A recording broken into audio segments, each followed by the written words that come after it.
It's called the Orange Tree Village. Set in the Sicilian plain near the town of Mineo, it once hosted American soldiers.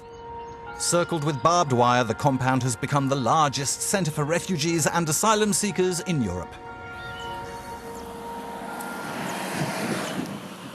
It looks like a holiday resort, but the place has packed in up to 4,000 asylum seekers, and this centre in Mineo is also at the heart of a huge corruption scandal.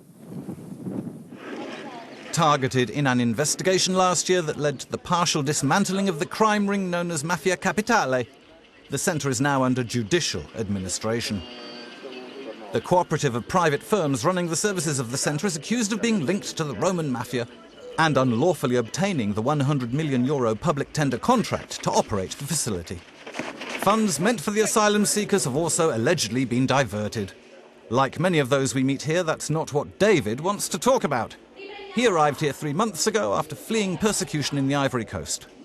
He says the safety he found in Mineo is priceless. Back in my country, I've no more family.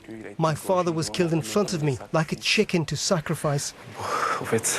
I don't like to speak about that.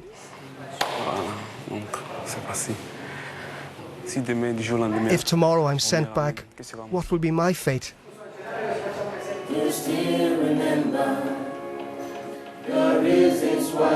Many residents have been waiting for months, sometimes even up to 3 years before their asylum application is dealt with. That's what's hardest, they say. Few want to talk about the malfunctioning centre for fear of being expelled. But a few tongues do loosen up. They rescued me from the Mediterranean Sea, yes, we know, but the money they are paying us is not what they are giving us. It's why I lose them 5 cents, not up to 2.5, and they are giving us rights every day. Because I'm still asking, why are they delaying our documents? Why? Waiting more year, every time, no work, nothing. €35 per day per person, including €2.50 for pocket money. That's the amount allocated by the state to the cooperative that manages the centre, to provide housing, food, psychological and medical care, and Italian classes. But off camera, the asylum seekers say the reality is different. We have an appointment with the prosecutor handling the investigation into the management of the centre. There are still many grey areas to uncover, he says. We proved that many of these immigrants, although they are no longer in the centre, are still registered there. That means huge sums of money were allocated for services which were not performed. The scams revealed by the Mafia Capitale scandal are thought to be only the tip of the iceberg. According to the judge in charge of the National Anti-Corruption Authority, the phenomenon has spread throughout Italy. We are still working on cases in Campania. For example, the Naples investigation showed that owners of the centres diverted what is called the asylum seekers' pocket money. Money meant to be dedicated daily to migrants was diverted for personal use. We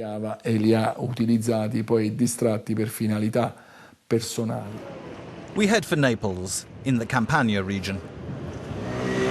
Clement came from Ivory Coast more than a year ago. He is still waiting for an answer to his request for refugee status. Last summer, with other asylum seekers, he denounced the conditions in which they were living. Overcrowding, poor sanitation, non-existent services. The footage shot by the residents of the Villa Angela caused a stir in Italy. But their rebellion only earned them a place on the streets. After a month of battling with the help of the anti-racist association Tre Febbraio, the group was relocated in decent reception centres. Clement continues to fight alongside the Italian activists. His fate has improved, but abuses continue in many places, he says. I visited friends in other centres. It's just unspeakable. Some sleep on the floor, their clothes lay on the ground. There's no hot water, they can't wash, they smell bad, they have nothing. And they can't talk because if they speak out, they'll be thrown out. So the situation hasn't changed at all. We couldn't gain access to the centres in question, but the mobile phone pictures sent to us by asylum seekers are telling. The place gets money, but no bills have been paid for 3 months, so the water's been cut off.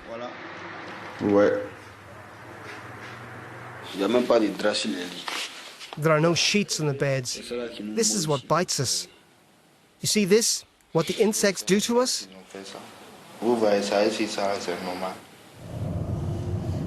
The activists take us to a derelict tourist area near Naples known for the strong presence of the Camorra. Run-down hotels line the road for miles. Over the years, with the strong presence of organised crime, things degraded, and these hotels were gradually abandoned. Many owners decided to convert these structures into reception centres. Here too, many abuses were reported, and several of these improvised centres were closed. But the area still has the strongest presence of asylum seekers in the region. These are structures made to host small numbers of people, and they pack them in as much as possible. The more people they fill in, the more money they make. A lot of the services that should be provided are not, so they are also making money on services that are not provided to immigrants. Now we'll try to get into one of these hotels, but it probably won't be easy.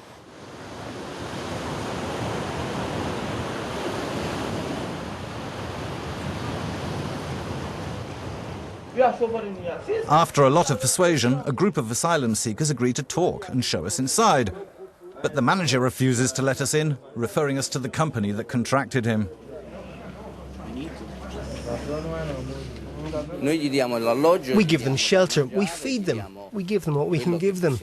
We're not making business out of them. That's not my problem.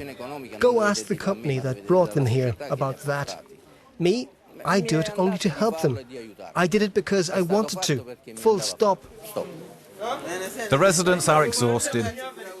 The wait for a response to their asylum applications is endless. Officially, local authorities can't cope with the numbers, but many accuse some officials and centre managers of making money out of the delays. If it is hard, 103 people here, they give only 3 person document. Why that? Why that?